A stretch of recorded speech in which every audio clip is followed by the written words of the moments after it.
But now she was dead, or near enough. Flesh had long rotted, and it was over. Now she was her own. She could sleep through the centuries, a conjoined soul bound still in the remnant of a human body. A lace of bones buried in ash and cinder, protected by a fire that never died. The old great gods and the wizards allied with them had thought it a prison as well as a grave when they left her here, bound in spells that they believed the seven devils themselves could not break. And that meant even he, who was the strongest of them all, could not come at her. She was her own, as the long years did pass and she knew peace. But the bonds of the old great gods failed, not all at once, slowly fretted away by cautious and patient work. First one, then another, raveled them to nothing, and stretched again into renewed life, crawled from the grave, walked the world. Not she. She did not want the world. She wanted sleep. She wanted forgetting. The wall of flame, which would burn so long as the strange gases roiled in the earth and found vents to the air, was no prison but a safe castle, all her own. Her undying fire would hold her, safe and warm, forever, and the spells that bound her in what could pass for death were spells of sleep and safety, like a lullaby woven over a baby. The little soul of the earth that guarded her, a creature of fire, a demon whom she knew only as a flicker lizard-like over her mind, was all the companion she needed. It never spoke. Her brother called her. She did not answer. She would not wake. He could not reach her here, safe behind her wall, behind flame born of earth and lightning, of deep and secret wells. Like a little child, she curled her soul self up, small and still, trying to be invisible, intangible. She was dead, but not dead enough. He had found her. One day, he was there amid the broken mountains, standing on the edge of her flame. "Come," he said, and when she pretended she was not there, he dragged the chains of the old great gods from her interwoven double soul, from her bones, and forced flesh to those bones again, shaping her.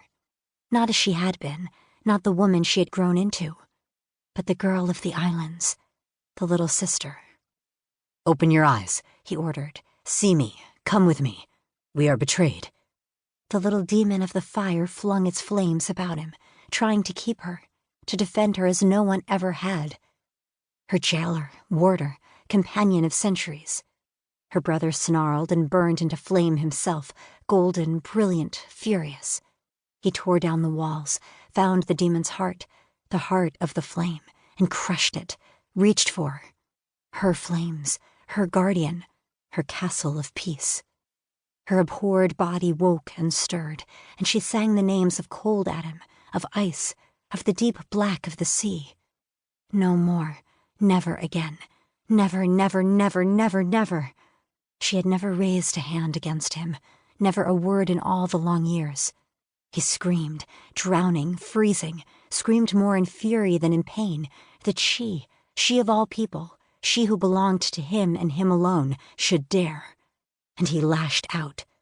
He sang the names of fire, the fire of the forge and the burning mountain, the fire that lay in the secret hearts of stars.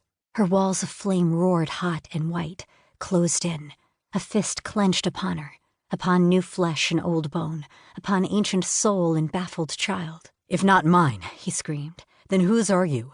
Then whose, traitor?" His fire devoured her. She screamed and could not scream, flesh consumed, bone flaking to ash, and she burned, burned.